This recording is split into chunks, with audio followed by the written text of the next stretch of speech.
Hello and welcome back to Calculus 1 section 3.6 on derivatives as rate of change.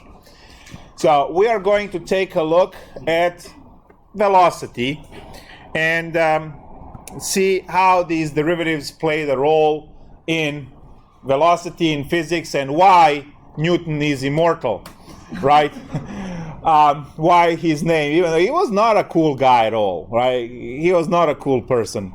You know, you don't want anyone like that as your friend ever, right? But he's gonna stay known forever because of what he did, right? So he connected derivatives to physics and worked with motion, worked with acceleration, figured out, stuff regarding gravity. At the same time, Leibniz did exactly the same thing in terms of derivatives and so on, but he applied it to economics and, apparently not as cool, right? So here we go.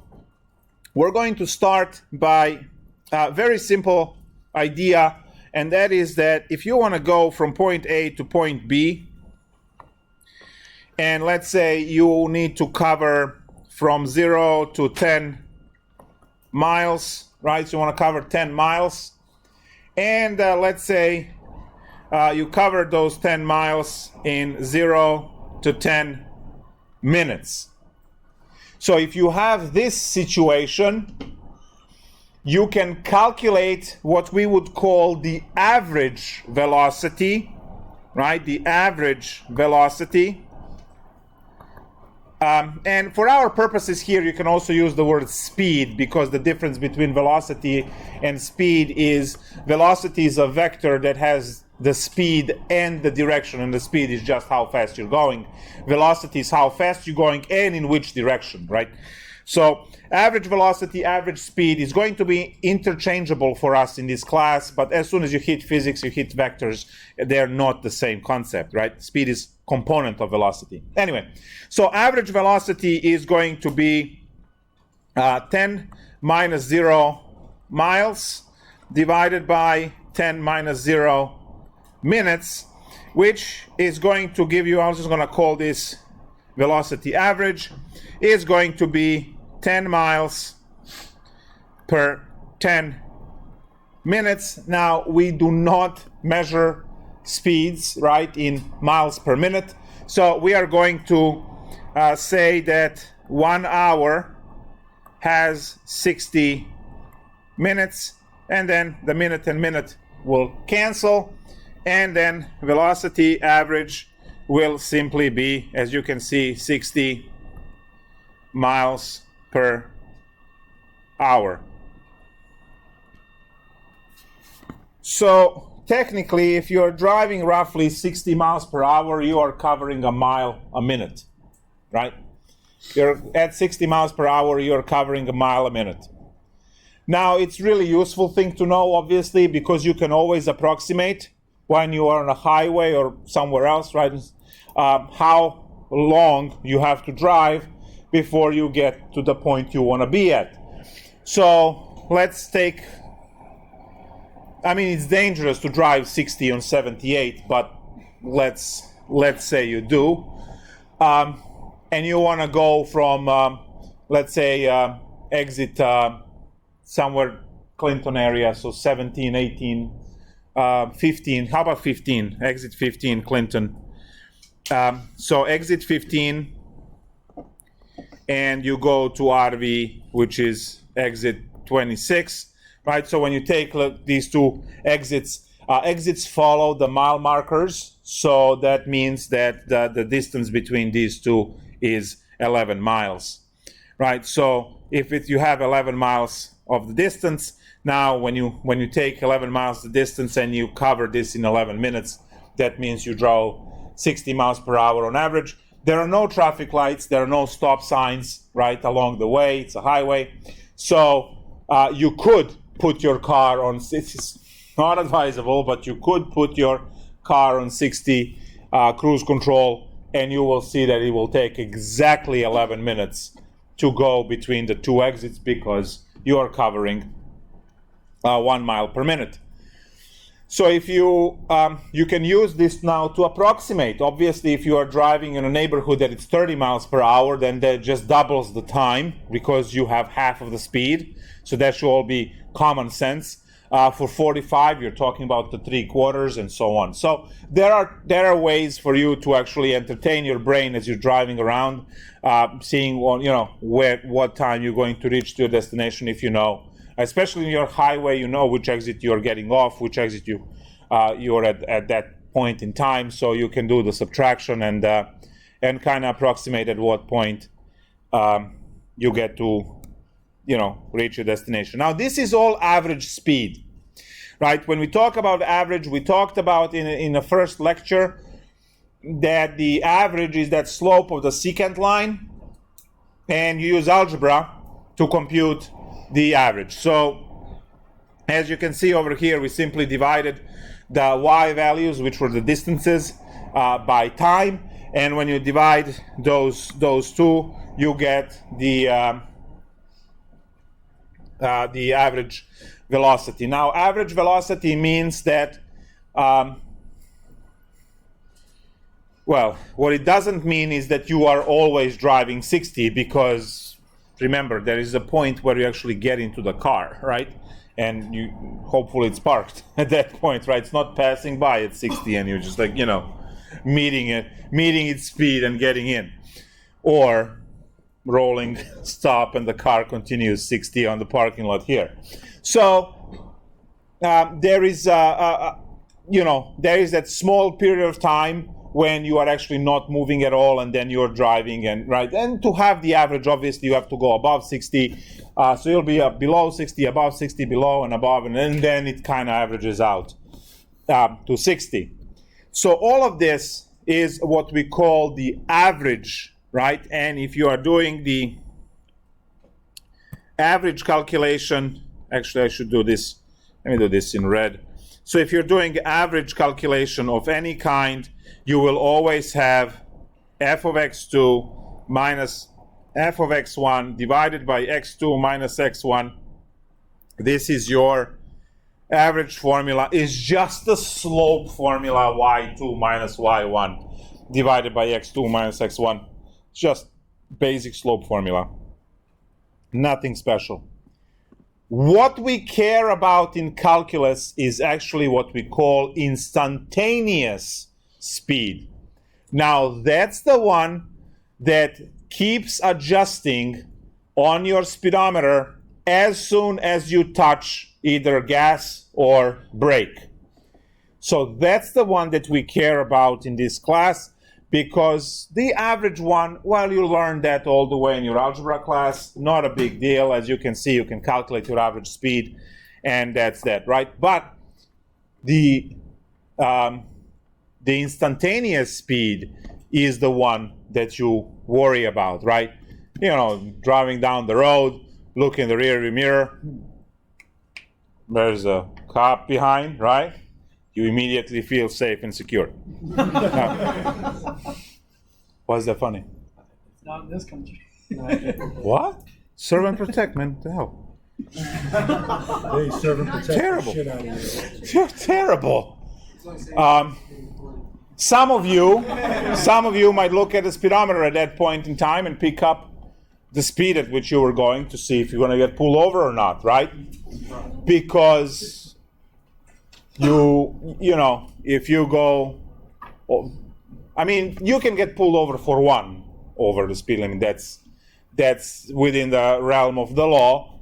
But generally, you drive like 10, 15 over, and then, you're pulled over. And now, you get quoted on instantaneous speed, because when they measure, whether it's the laser or whatever other method they use, they measure your instantaneous speed. And instantaneous speed is the speed of the instant, and that's the one that it's measured by the derivative. So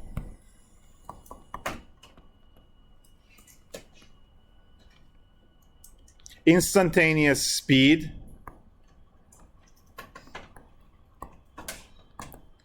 I'll put velocity, but it's speed, is the derivative, so derivative, calculated in time. And we know that we have now, we'll call this f prime of t, and that's going to be the limit as h goes to 0 of f of t plus h minus f of t divided by h. And this would be, I'll put this on the cloud, right? We know that we are not calculating derivatives using this long formula, but we still define things using this way because we still want to show that the derivative is the limit of the average, right, of the secant line. And from here, right, we can now start talking about the physics and all of these kind of things. So we're going to start by describing the curve in space which describes the distance traveled by the object, right? So for that we use s of t, right? It's natural to use letter s for distance because there is an s in the word distance, right? And so s of t, and that would be your distance function, also known as the position function, because it simply shows your location, right? And then you're going to have the velocity function, v of t,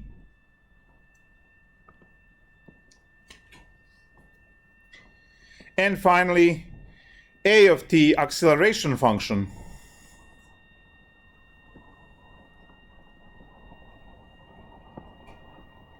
Now, these concepts should be familiar to all of you because you're here. Not, I mean, Calc 1. I mean, you are physically here. Because your car, or whichever method you use to get here, was parked, right?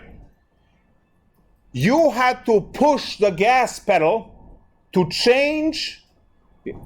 Guys, listen to the key derivative word, change, right? We know that. Derivative measures the change. So you had to push the gas pedal, which changed the velocity from 0 to whatever you use. And then the change in that velocity changed your position, right? So it's not a story of chicken or the egg, right? It is clear. If you have a car that is parked and you are at that location, you're not going anywhere, right? Until you give some acceleration. Acceleration changes your 0 velocity to 0 speed to 60 miles per hour speed, and that one causes you to change your location from point A to point B. So that's the way. Now, this is not all of the story. There is another one over here that we can add. There's more, but jerk. Jerk is going to be change in acceleration.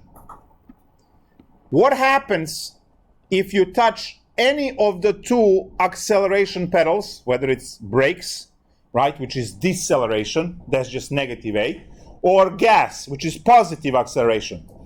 What happens? What do you experience if you abruptly hit any of them? You feel a jerk, right? Because your body jerks forward or backwards, depending on which one you slam on, right? Which is why we have the airbags, right, and the headrest in the back, right, for Tesla cars, especially when they put the ludicrous mode, right? And they launch, or you can break off your head, the G-forces, right? So, no, it's actually if you get rear-ended, so, you don't break the neck. But you know that if you push the gas pedal a little bit too fast, right, it kind of pushes you into the seat. And when you push the when you push the brakes too quickly, right, your face goes to meet the steering wheel. Now, so those two pedals are both acceleration. There's just acceleration in a different direction. And they both change velocity. Change velocity up with the gas, or change velocity down with the gas. Oh, by the way, if your car has 3 pedals, please upgrade. It's 21st century. It's just, so you're not cool. You think you are, but it's not. You're inefficient, that's all you are. You waste more fuel, all right? And you roll back on those. You roll back on the hill. Anyway, so we are not going to consider jerk.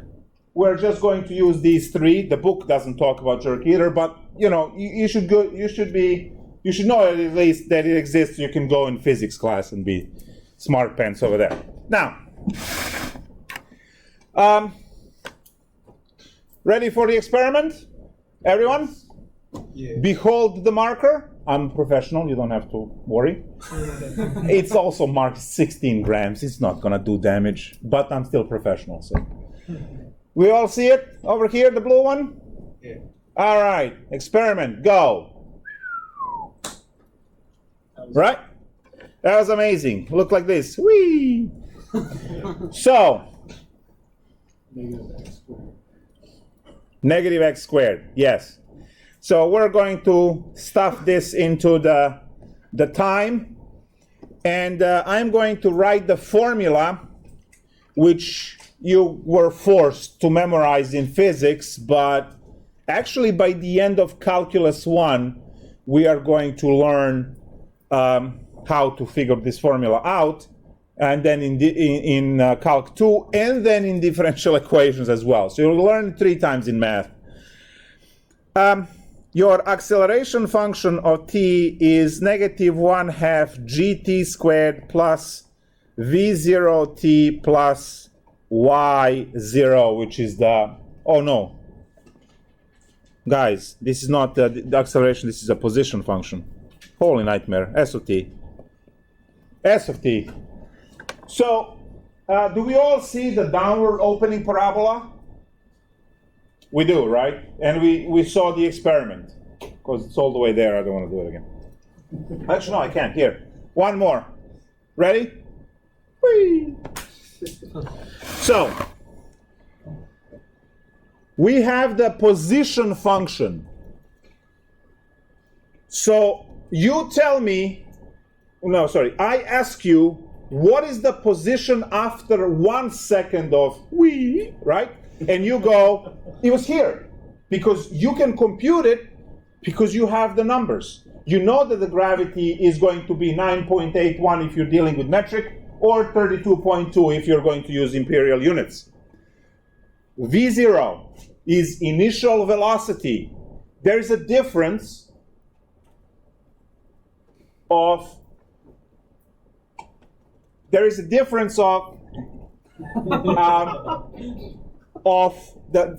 V0, right? Because if this is a marker, I could also done that, right? The difference is still the same height, which is y0, still the same height from which I am tossing it. It's just that I didn't put as much muscle in it, and it just went here and fell down right here. So you see that these objects flying off, anything you throw, you fire a cannon or whatever, right? Even the things that you just drop, like you have the oops moment, right? You're governed by this as well. Depends which planet you're on, because different planets are of different size, which means have different gravitational constant, which means, right, that's the biggest issue about Mars. We can take care of the rest, right? The gravity of Mars is not so strong as the gravity of Earth. So you go to Mars and you are a superhuman right away. You can jump higher, you can jump further, right? You can run more and all of these kind of things, right? Because you're going to weigh less on Mars because the Mars is smaller and the gravity is less. The problem is 10 generations down the line when you breed all of these weaklings, right? Who, when they come back to Earth, you just flick. and then you're charged with first-degree murder. So that's the biggest issue, because look it up.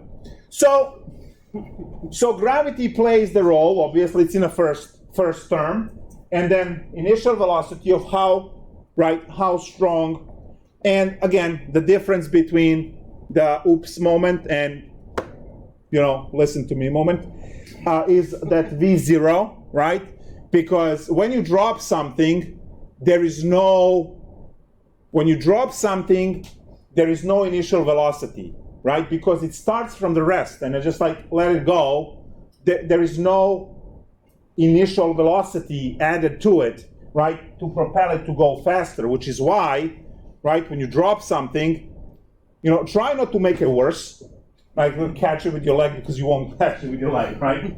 So that's one of the things. Now, the y0, I don't have to explain that. You all seen basketball players, right? So you understand that concept. So now, what we are going to do is, because I talked about the instantaneous speed, velocity, we are going to take the derivative, which will give us immediately the equation for the velocity. So if I have the derivative of position in time, is going to give me v of t, and that is going to be, so now I'm differentiating in respect to t, the square is going to kill the half, so all I have is negative gt plus v0. Now, those of you who took any type of physics before, this is the first velocity equation after the average velocity that you learn. This is your famous v final is equal to the v initial plus acceleration times time. You remember that formula? V initial plus acceleration time.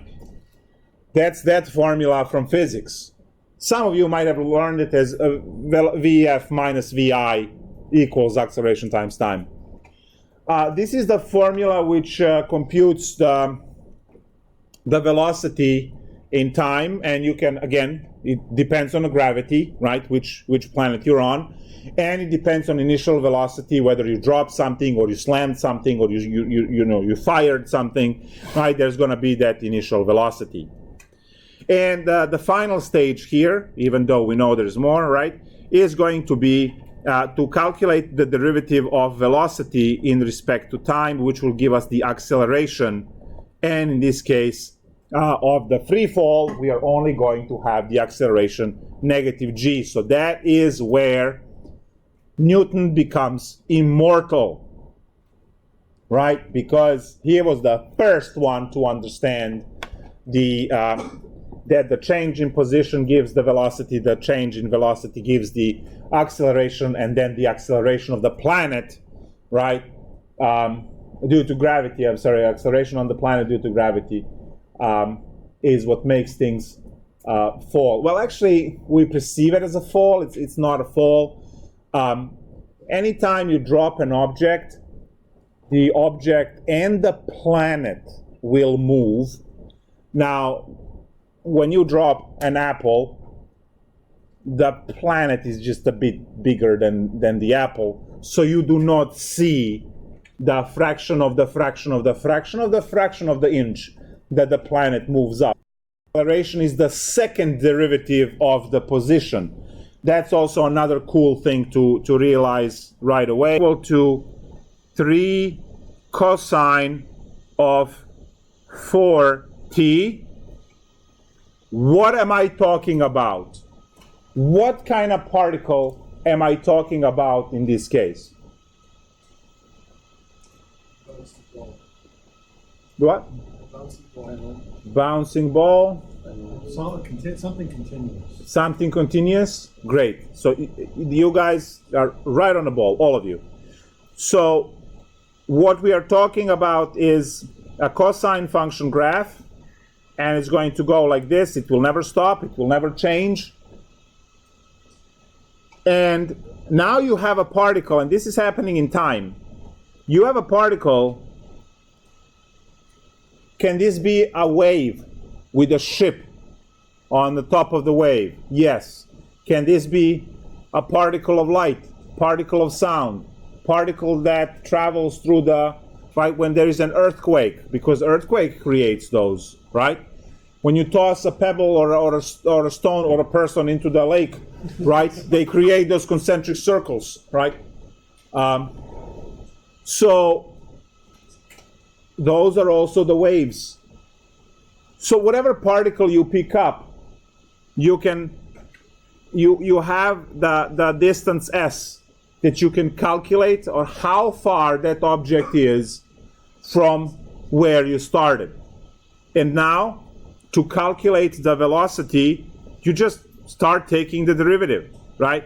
So you know that this 4 is going to kick outside, so the derivative is going to be 12 negative sine 4t, and that's your velocity. And then you have the acceleration in time, which will kick another 4 outside. It becomes negative 48 cosine 4t. And if you are trying to understand this on this picture that I drew, well, the black line that you already see is the path function, right? And then you have the tangential red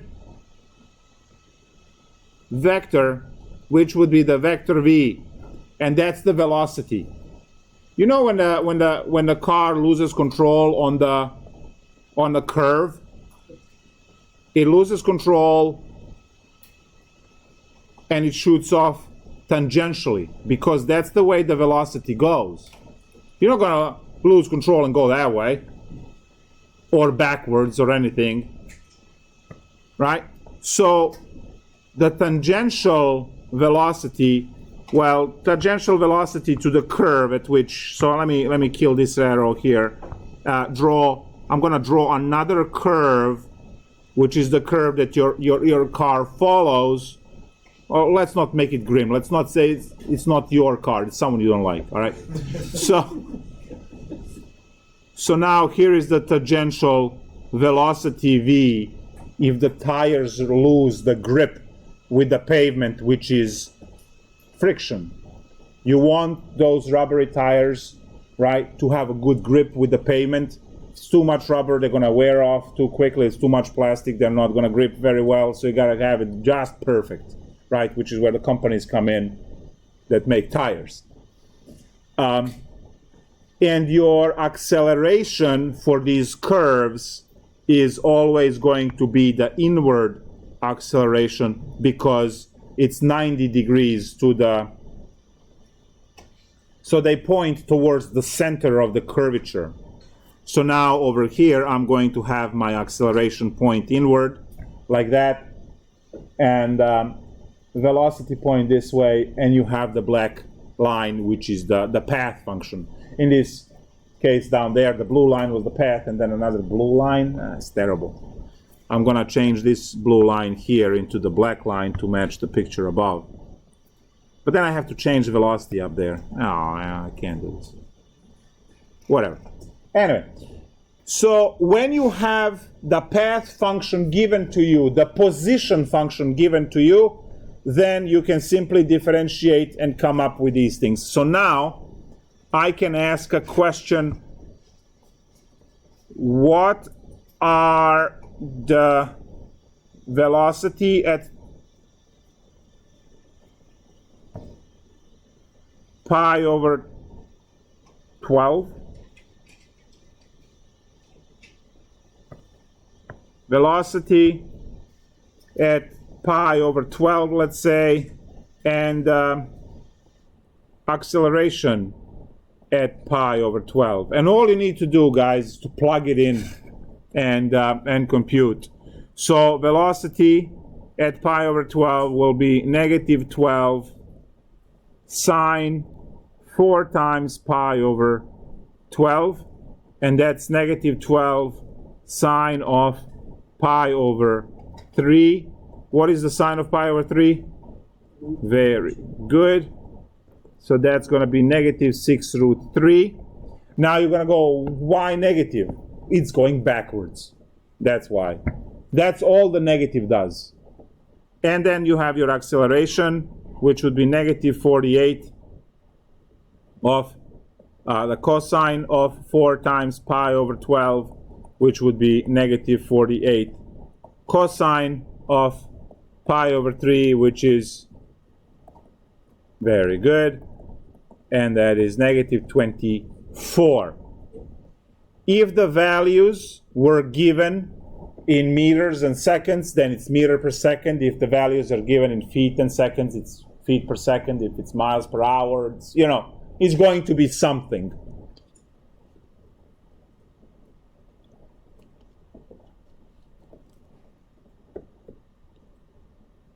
Now, in class, when I did the product rule, I talked briefly, and now it's good time to talk about it again, about that pendulum, right, which moves back and forth. And what's happening here is we said that the distance d, which in our case is the good old s of t, is e to the negative at times either cosine or sine, right? If the pendulum is just hanging over there, and then you go and you just punch it, then it's a sine function, right?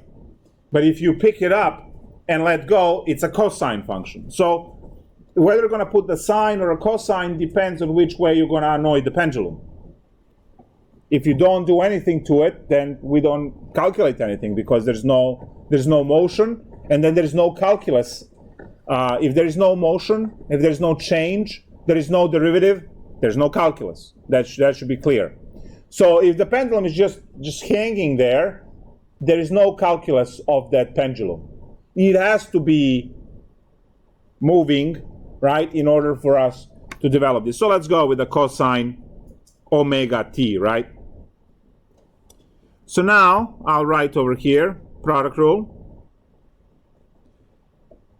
and that's going to be uv prime is uv prime plus vu prime. The product rule has to be used for us to come up with the velocity function, and then later on acceleration function as well.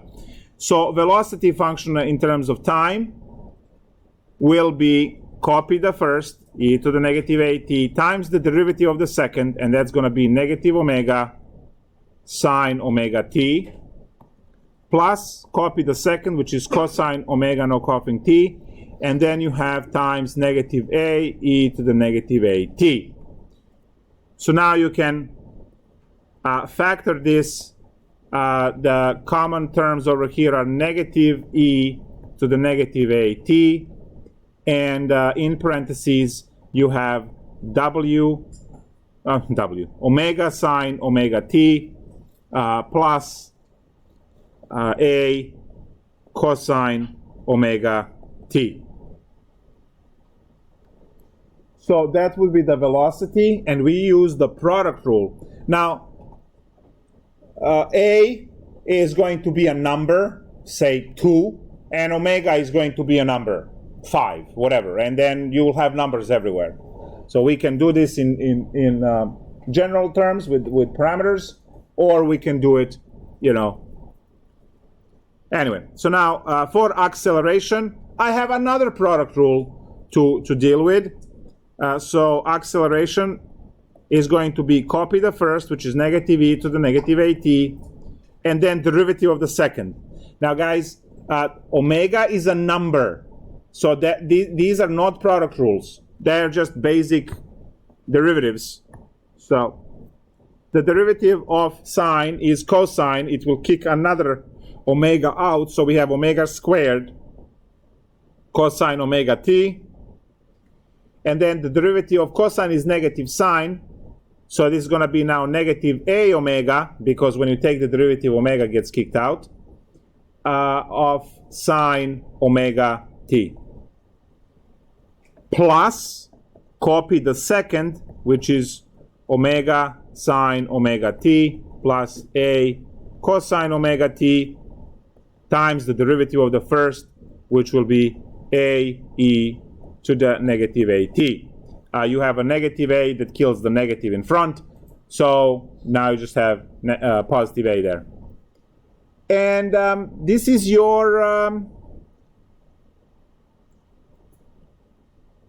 acceleration. right, for the pendulum. So welcome to analytical physics. We used to call it engineering physics. Now it's called analytical physics.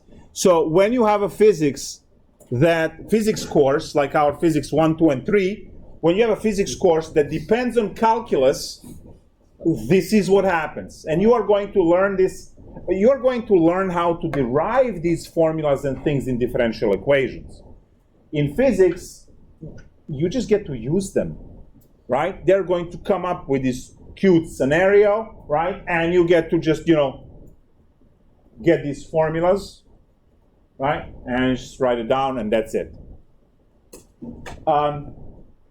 Understanding what the variables are, right? T is time, because this thing happens in time.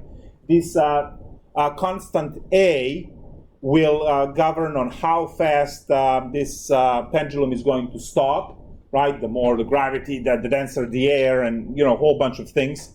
So that's the stopping term, the E term. And then you have the omega, which is angular velocity, which is how fast the pendulum oscillates. That's if you remember your pre-calculus 2 with the trig course, you would remember that your period, right, the period of the trig function was the value in front of the x or theta or whatever you used in that course.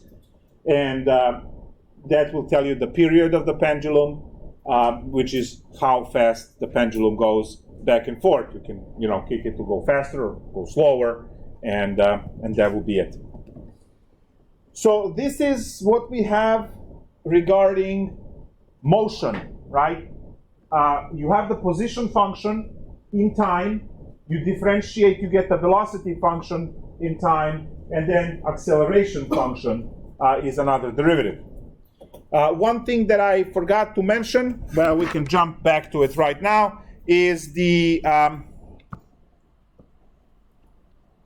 maximum height when you have the projectile motion. So projectile motion, which is the good old pew, like that. We already said that your S of t is equal to -1/2 gt squared plus v0t plus y0, which is the height from which you kick the object. We took the derivative and found -gt plus v0, and then took another derivative to get that acceleration is negative gravity. Oh, exercise. It's good. So now, when you want to find maximum height, please consider what is happening at max height. So that's the max height right there. What happens? Beautiful. Velocity is 0. Have you ever tossed a baby in the sky? Once or twice. Or, right? Yeah. When do they freak out? When they stop. They're all woo while they're moving, but as soon as they hit that top, they go woo, right? Because they stop, right? And then they start falling down, and everything's great again, right? So you have that, right? Anything you toss up, it has to stop, and then change the direction of motion, and then start picking up velocity from 0 all the way down. Now, you are going to understand that when you take physics course through the game of kinetic and potential energy, where you have the two formulas, mgy for potential energy, and 1/2 mv squared for kinetic energy. So kinetic one is the motion one, and the potential one is the gravity and the height. So when you have something high up, like this, right? Every object, it wants to be in the lowest energy state, which is why laziness is our primary directive. When you have the object this high, the mgh, age is the height, right? And that height can be lower. And when you lower the height with the same mass, which is m, and the same gravity, same planet, right? Naturally, lowering that y, lowering h, will lower the energy of the object. So that's why they all want to fall. As soon as you let go, they all immediately fall. The energy of standing still, right, converts into the kinetic, the motion, right? Now, that's that maximum height at which the velocity is zero, all of the potential energy is there, and then the object starts falling down because, again, it wants to. By the way, that's also why the planets are round, okay? There are certain people. There are those, and it's still illegal to kind of get rid of them. I can't believe that. It's, yeah. You just gotta push them off the edge. Anyway, so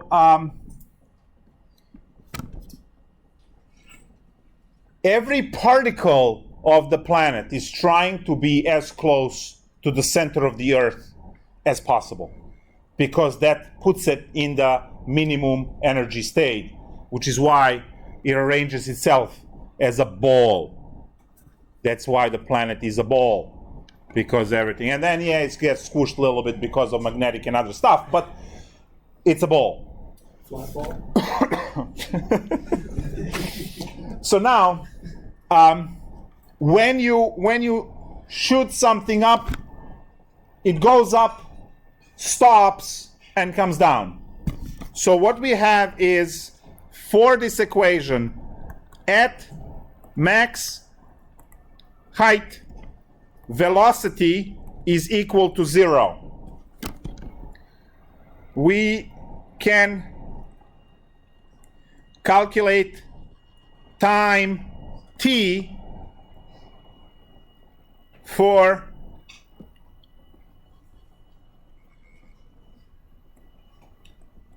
the time t at which we have max height. So once you have that time, so from the second equation, you toss something, you know that you either have 9.81 over here, or 3.32.2, whatever. You'll have a number there. You know the initial velocity. So this puppy becomes 0. So you have 0 equals, and you see that the only variable is t. You will calculate that t, and then you take that t, and you plug back in the original equation, and you have the maximum height. Because the maximum height happens at the 0 velocity, and the time is the only variable, obviously, that connects all of these equations. So you can calculate the height quickly.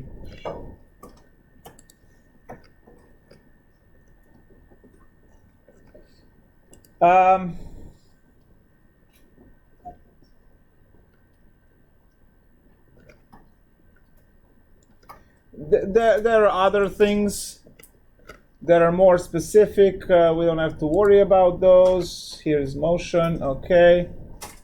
All right. So it's mentioned in a book. It doesn't take the precedence in the of the lecture, but it's mentioned. Distance and displacement. They're not the same thing. Okay. So if you have distance. And I'm going to put a triangle over here. What's the third location? No, it's not, actually. Can you believe that this is my work? Seems like a joke. So, let's say that between home and RV, there is 10 miles. There is, let's say, 3 miles between RV and work. And let's say, I don't want this to be like a right triangle because these distances don't have to add up. So maybe I can move. Let me move some of this stuff. So I'm going to move work. So let's do this and then this. There we go. So now you have 3 miles over here, and let's say you have 12 miles this way. You can take different roads. So we're going to make a pathway. You get up in the morning, you go to class, after class you go to work. After work, you go back to class, and then you go back home. So if you have this type, so you had the morning class, let's say at 7 a.m., then you went at 9 a.m. to work, 9 to 5, and then at 5:30 to 7:30 you had another class, right? And then you go back home, and you're home by, let's say, 8:15, right? So what is your distance? The distance is going to be 10 miles to RV plus 3 miles to work plus 3 miles back to RV plus 10 miles back home, 26 miles of distance covered. What is your displacement? Very good. Displacement is 0. Because you walk up in your house and you go back to your house. So when the whole trip was over, the distance between initial you and the final you is 0 because you are at the same location. And if you have the situation of home to RV to work, 10, 3, and 12, and you go from home to RV, you go to work, and then it snows, and you can't go back home, and you sleep in your office. And I know people that were snowed out like that because they work in Jersey City or something like that, and it's just when it snows, and you live in, I don't know, area over there, Clinton, let's say, that could easily be 12-hour commute. So when all of the roads go so bad, just sleep in your office. It's okay. I've seen people do that. What is your distance covered? And what is your displacement? Very good. Nice. I tried to trick, but so distance covered is going to be 10 plus 3, 13 miles. What is your displacement? 12 miles. Yes. Yes. Very good. Very good. Now, again, they mention this in a book. They do not kill you with this, but physics is coming. They will kill you with this, okay? One word, distance, displacement. Can they be the same? Yeah.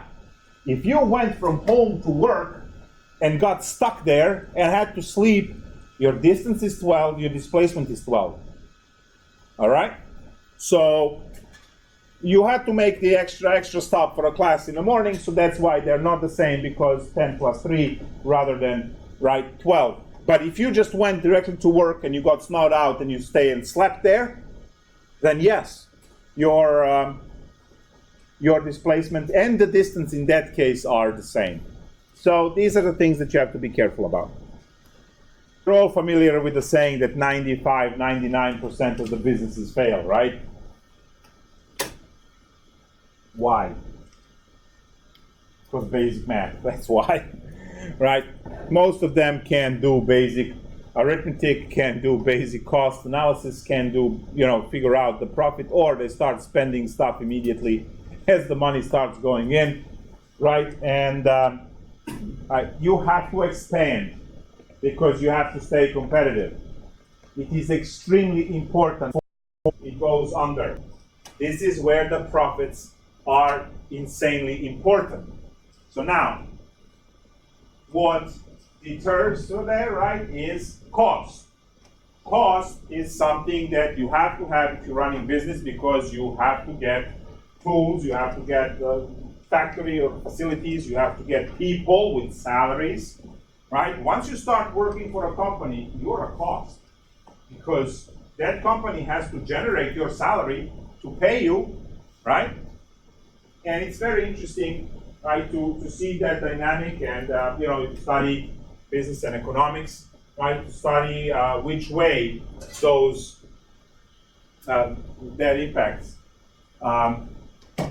So now, what we are going to do is we are going to quickly take a look at the cost analysis per unit produced, and then you will hopefully understand why is Tesla so insanely expensive, why the first iPhone was $600, 2 weeks later $200, sorry, $200 less, $400, and so on. Anything that is new on the market, right, doesn't have a huge production line. You have to understand that Tesla had to develop not just the car and the battery and the motor, which never existed on the market. They had to create all of the factories and the machines to make that. That's so much money in expenses that it's insane, right? It's not that you are moving from a model from 2017 to 2018 and you are just going to add an extra dent in a, put an extra hole, right? So you can put a plastic cover over it and say that's the air intake, right? So now the car is faster. Same thing, right? Are you taking an electric car? No, I'm talking for the regular cars, right? Tesla had to develop everything from scratch. Factories and machines, right? Had to hire engineers that are different than the engineers because there's no engine, so you don't need mechanical engineers. You need electrical engineers, right? You need material science engineers. It's a completely different set of engineers that you need for that project. I mean, sure, there's a lot of mechanical engineering in terms of brakes and wheels and all that kind of stuff, but it's much less than when you have to have the whole engine with thousands of parts that go to put the engine together. So now we're going to do the cost analysis of the problem. I really like the problem that is done in the book because it has like really nice numbers that will show us the average versus instantaneous, and we're going to hopefully understand it even better. So we're going to talk now about average and marginal cost.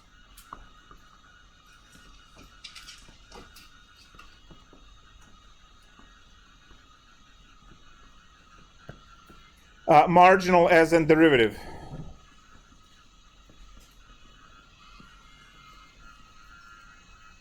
I guess the word was too intimidating, so marginal. The cost function is labeled as C of x. X is number of units. Number of units produced.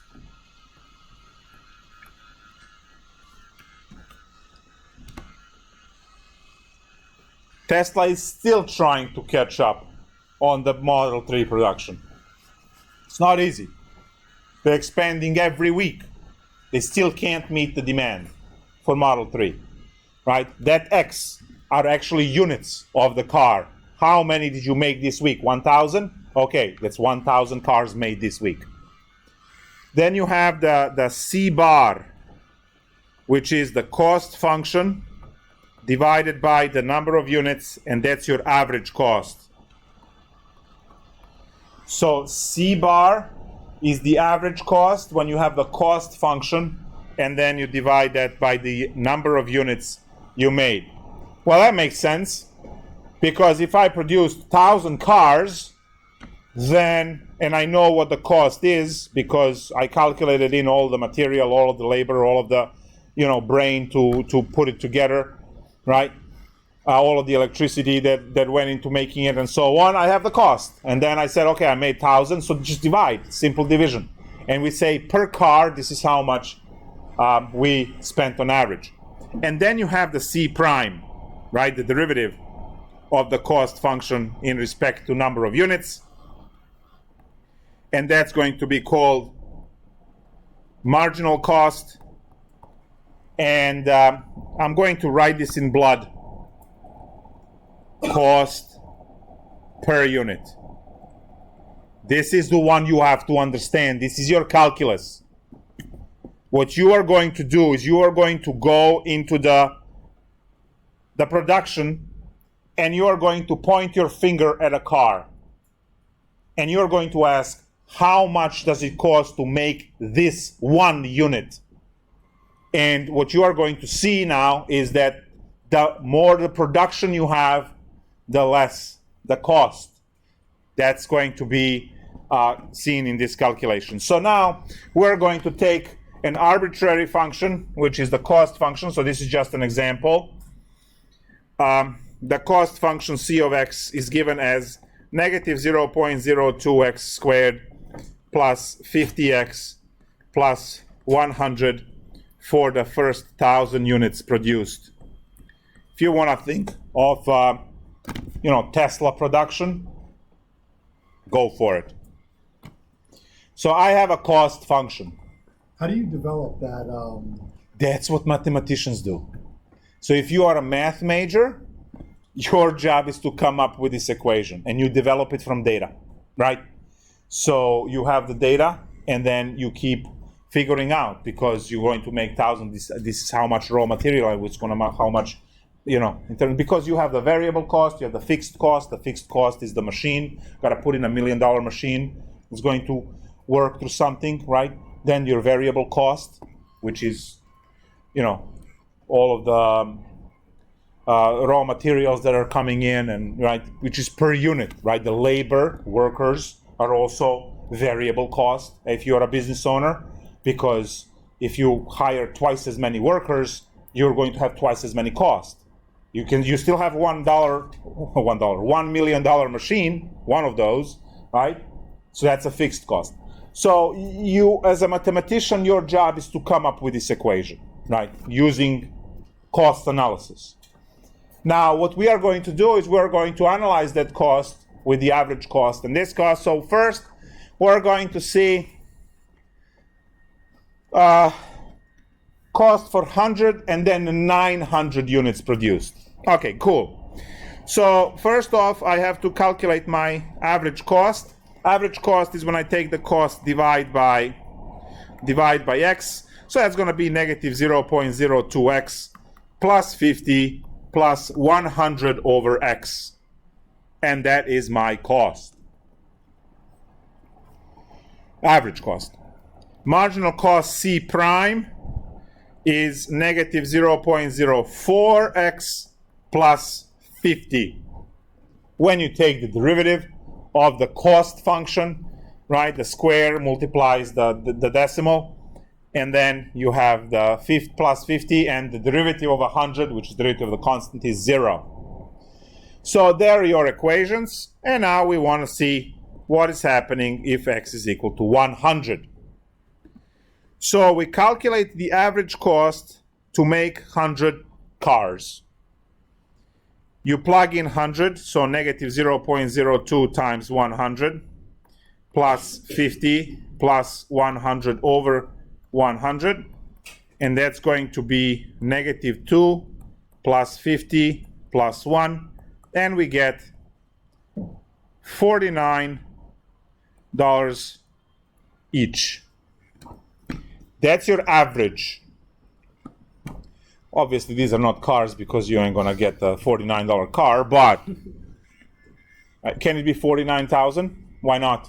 In thousands of dollars, okay? So 49,000 each car. Now I am going to calculate the marginal cost. So it cost me 49,000 to make each car. Does it make sense to sell them for 85K? Of course it does, right? Now you might say, what do you mean sell them for 80K? Remember what I need. What do I need? Money. I need profit. Why do I need profit? Because there has to be the next generation of cars so that I can compete with other companies, right? Tesla just pushed a summon feature last week. So now you can take the phone and call your car to pick you up. Car is going to drive itself to your cell phone location, and you just sit in the car, tell it where you want to go, and car goes. So they released the software update 10.0. Look it up on YouTube. It's really cool. They had the feature of self-park 3 years ago, where you drive the car around and then you go, you exit in front of your garage, you push the button, the car opens the garage, parks itself in, and closes the garage behind. It's like, nice. That's old technology. Now you don't even know where your car is. Okay? He might be just driving around. It might be, the AI say, yeah, I'm gonna go take, check like a scenery over there. Summon feature. Yeah, I'll be back in 5 minutes. All right, give me a second. So now we're going to take a look the price of the 100th unit, and that's going to be negative 0.04 times 100 plus 50. That is going to be negative 4 plus 50. That's going to be 46. Now, do not put each on this one. So this is $46. Now, guys, that 46 there is 100 unit. Remember what I said? You walk into the factory, you point your finger at one car. How much does this one cost me? And that one cost you 46. Don't worry about it. It's domestic. It's been here. So, for me to make 100 cars, each costs me on average $49. But the 100th one is 46. This is a good business model because I see that if I'm making 100 cars and the average is 49 per car, that means that the first one cost a lot to make, but then later on in the production, the cost is going down. That's what you want. You want the more you produce, the cost is less. And then your price will be flat. So the more you make and the more you sell, the more margin you're going to get down the production. Yes? It's all like the economies of scale, right? Yes. Can't use too many of those terms, though. All right, let's take a look at the average cost of 900. And that is when you actually compare and you say, yes. By the way, this is what Elon Musk is god of. He's not a god of rocketry and engineering and so on. No. He's able to do this like no one else. And that's why he can run 10 businesses. And he has 10 companies. Look them up. He runs 10 of them at the same time. Right? So this is his game. So now you go negative 0.02 times 900 plus 50 plus 100 divided by 900. That simplifies down to negative 18 plus 50 plus 1 over 9, which further simplifies into 32 plus 1 over 9. 1 over 9 is whatever. Like we don't really care. 11 cents each. And then we have the marginal for the 900th unit, and that's negative 0.04 times 900 plus 50. which is going to be negative 36 plus 50 is equal to $14. Woohoo! Right? Is this a good business model? Yes. Right? Is this the cost that actually makes your business stay profitable? Yes. You see that every time the unit that is at the end of the range you are looking at, the unit itself, the last unit itself costs less than the average. That's good. And then also when you look at the production of first, you can calculate also for 500, you can calculate whatever you want. The idea is that the more you produce, the cost goes down. Now, why would the cost go down? If I'm making these markers, and each marker costs now 50 cents, can they charge 50 cents if they only produced one marker ever? No, it's going to cost millions of dollars, right? Guys, that's why art is so expensive. What do you have? You have an artist who's going to paint one painting for 3 months, and there's only one like that in the whole world. So people are willing to pay 10K, 20K for that, because when you think 3 months, 20K, 3 months, that's less than what you're gonna make, right? So when something is unique, when something is only one of a kind, tends to be very expensive. So if the machine that makes these markers, right, you pump the plastic and the water and the ink and a whole bunch of stuff, right, on one end, and on the other end it's just spitting these out. If that machine is $1 million and you just make one marker, what is the price of this one marker? Well, it's a $1 million for the machine, plus whatever amount for the plastic and all of the things that you put in it, plus all of the cost for this to go to a truck and get delivered to you, plus the cost of the design for the engineer and the material science person and all, right?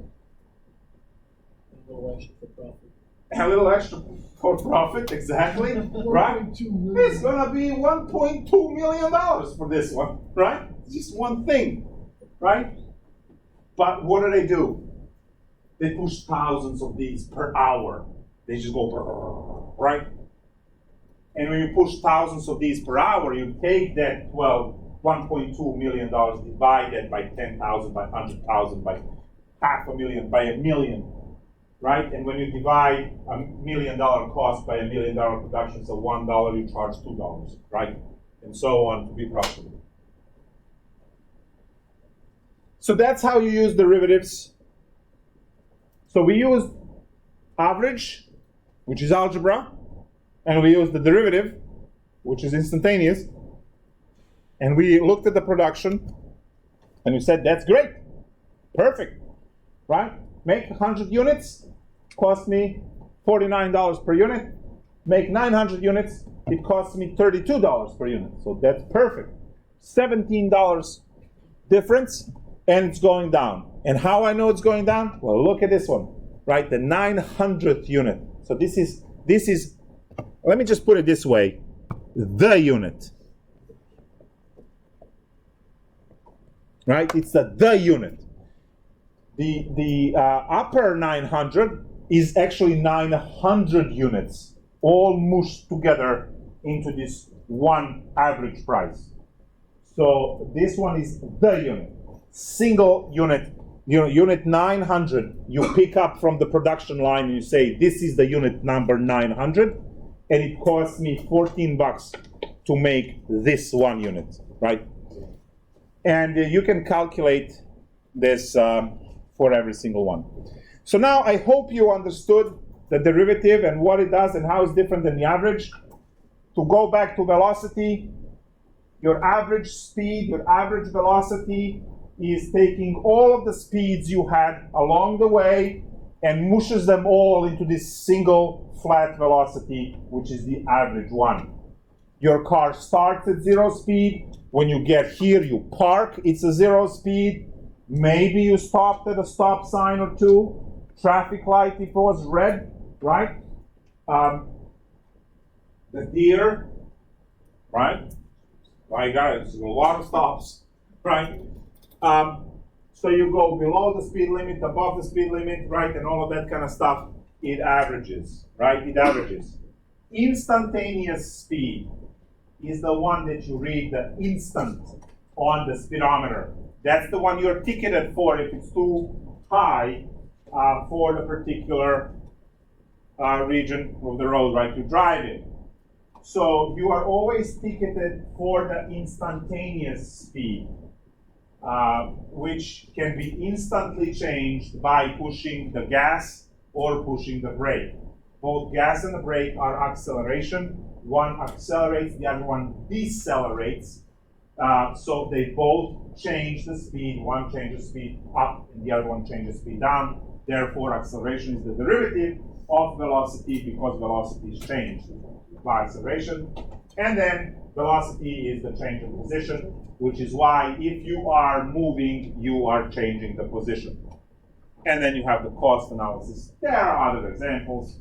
Obviously, you guys can consider, but this would be good enough. Bye. Smash the like button. Smash the like button.